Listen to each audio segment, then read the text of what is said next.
대한민국 경제의 거대한 심장, 절대 무너지지 않을 것 같았던 난공불락의 요새. 전 세계 메모리 반도체의 절대 권력자이자 대한민국 모든 직장인들의 영원한 종착지. 바로 삼성전자입니다.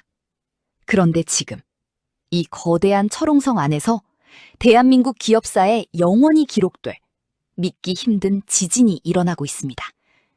이병철 창업주 시절부터 반세기 넘게 종교처럼 굳건하게 지켜져 왔던 무노조 경영이라는 신화가 박살나며 창사 이래 최초의 총파업이라는 전대미문의 사태가 터진 것입니다. 뉴스에서는 연일 초일류 기업의 위기다, 역대급 반도체 호황기의 파업이라니 나라 경제 발목을 잡는다 라며 자극적인 헤드라인을 쏟아냅니다. 하지만 대중의 반응은 싸늘합니다. 요즘 같은 최악의 불경기에 평균 연봉 1억이 훌쩍 넘는 초고급 엘리트 엔지니어들이 보너스를 더 내놓으라며 아스팔트 위에 드러누운 모습을 보며 사람들은 배부른 귀족 노조의 밥그릇 챙기기라며 분노의 돌을 던지고 있습니다. 자, 과연 진실은 무엇일까요? 회사를 말아먹는 이기적인 귀족 노조의 탐욕일까요? 아니면 무능한 수뇌부의 갑질에 폭발한 억울한 노동자들의 반란일까요? 정답부터 말씀드리자면 둘 다 맞습니다. 지금 여러분의 눈앞에서 벌어지고 있는 이 파업은 단순히 착한 노동자와 악당 기업의 싸움이 아닙니다. 이것은 미래기술 트렌드를 놓치고 과거의 낡은 통제 방식에 취해 있는 무능한 꼰대 경영진과 회사의 혁신 경쟁력은 알 바 아니고 오직 내 통장에 꽂히는 막대한 보너스 파이만 지켜내겠다는 탐욕스러운 엘리트 귀족 노조가 정면으로 충돌하는 가장 추악한 진흙탕 싸움입니다. 여기서 역사의 신이 구름 위에서 이 총극을 내려다본다면 아마 팝콘을 씹으며 헛웃음을 흘릴지도 모릅니다. 왜냐고요? 이 두 마리의 끔찍한 괴물이 맞붙어 결국 거대한 제국 전체를 파산시켜버렸던 역사적인 선례가 무려 90년 전 미국 디트로이트 자동차 공장에서 완벽하게 똑같이 벌어졌었기 때문입니다. 과연 이게 단순한 우연일까요? 오늘 우리는 90년의 시공간을 강제로 동기화시켜보려 합니다. 2026년 대한민국의 숨막히는 반도체 파업과 과거 피비린내 나는 노사 갈등 끝에 결국 유령 도시로 전락해버린 미국 디트로이트의 몰락이라는 두 개의 평행우주를 바짝 붙여보시죠. 먼저 차가운 팩트 데이터부터 꺼내보겠습니다. 오해하지 마십시오. 삼성은 망하지 않았습니다. 반도체 부문이 잠시 휘청이긴 했지만 거대한 제국 전체로는 여전히 수조 원 단위의 막대한 흑자를 내고 있습니다. 이번 파업의 진짜 도화선은 바로 이 조 단위의 흑자를 어떻게 쪼개느냐라는 탐욕의 충돌에서 시작됩니다.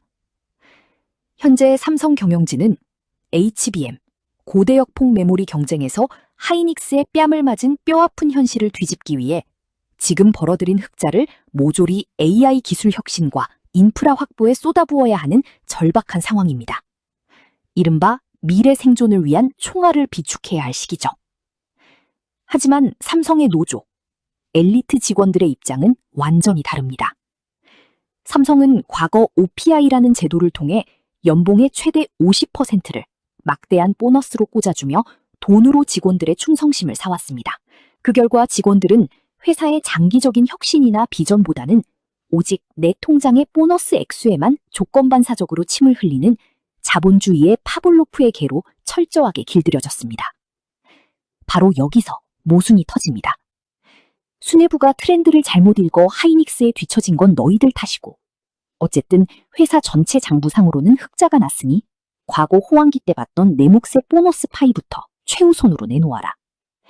즉 경영진의 과거 오판을 수습하기 위해 허리띠를 졸라매야 하는 상황에서 귀족 노조는 회사의 미래 생존, R&D 투자보다 당장 내 눈앞의 현찰부터 챙기겠다며 파업의 무기를 빼든 것입니다. 혁신에 써야 할 회사의 피 같은 총알을 직원들의 배당금으로 뜯어먹겠다는 선언이나 다름없죠. 자, 이제 시공간을 돌려 1930년대. 그리고 그 이후에 미국 디트로이트로 점프해보겠습니다. 자동차의 왕, 현대 자본주의의 창시자인 헨리 포드를 소환할 차례입니다. 1914년, 헨리 포드는 전 세계 자본가들을 경악하게 만드는 폭탄 선언을 합니다. 공장 노동자의 일당을 무려 2배인 하루 5달러로 파격 인상한 것입니다. 포드의 논리는 현재의 삼성과 소름 돋게 똑같았습니다. 내가 이렇게 엄청난 돈을 주는데 노조가 도대체 왜 필요한가? 포드는 막대한 돈을 쏟아붓는 대신 노동자들의 영혼을 통제했습니다.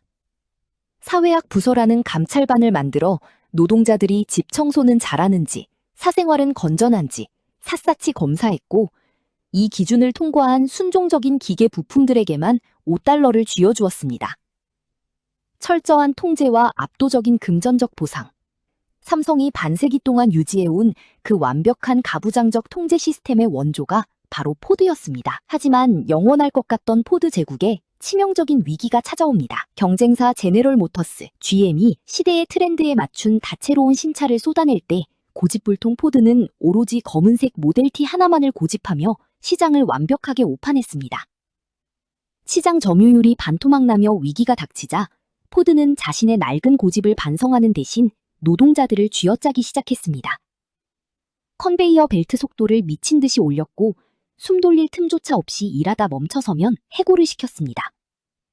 경쟁사인 하이닉스의 혁신을 얕보다 뒤처진 포드 경영진이 자신들의 오판을 덮기 위해 현장의 노동자들을 쥐어짜는 이 완벽한 데자뷰. 결국 분노한 포드 노동자들이 1937년 노조 UAW를 결성하자 헨리 포드는 전직 깡패들을 동원해 노동자들을 쇠파이프로 짓밟아버렸습니다. 이것이 미국 노동사의 끔찍한 비극, 오버패스 전투입니다.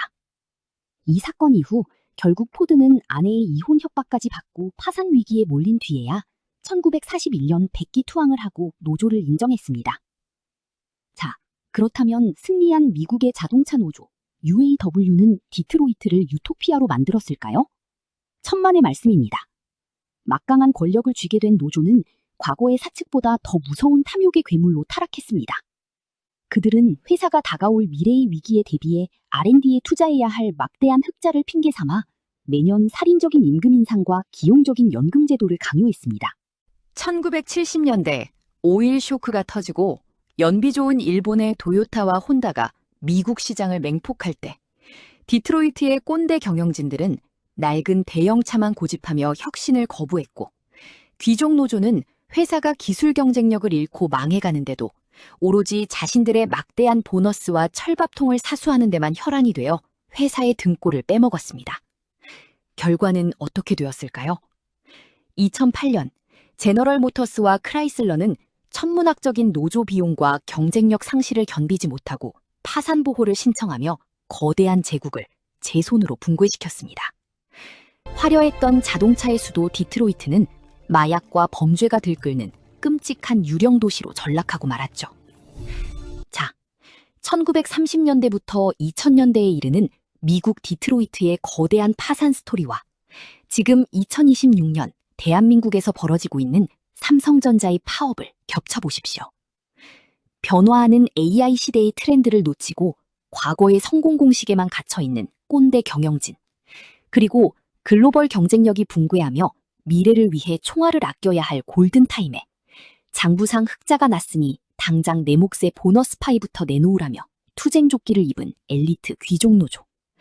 이 두 마리의 끔찍한 괴물이 정면으로 충돌하고 있는 모습은 빙산에 부딪혀 가라앉고 있는 타이타닉호 안에서 선장들은 구명조끼를 빼돌리고 있고 선원들은 식당에 모여 내 몫의 뷔페 요리를 더 내놓으라며 치고받고 싸우는 섬뜩한 코미디입니다.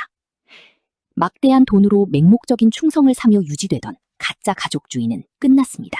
삼성전자가 지금 겪고 있는 진통은 단순한 노사 갈등이 아닙니다.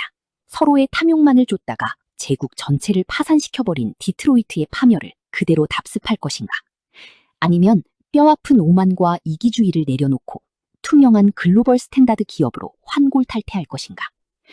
대한민국 경제의 명운을 건 잔혹한 시험대가 바로 지금 눈앞에 펼쳐져 있습니다.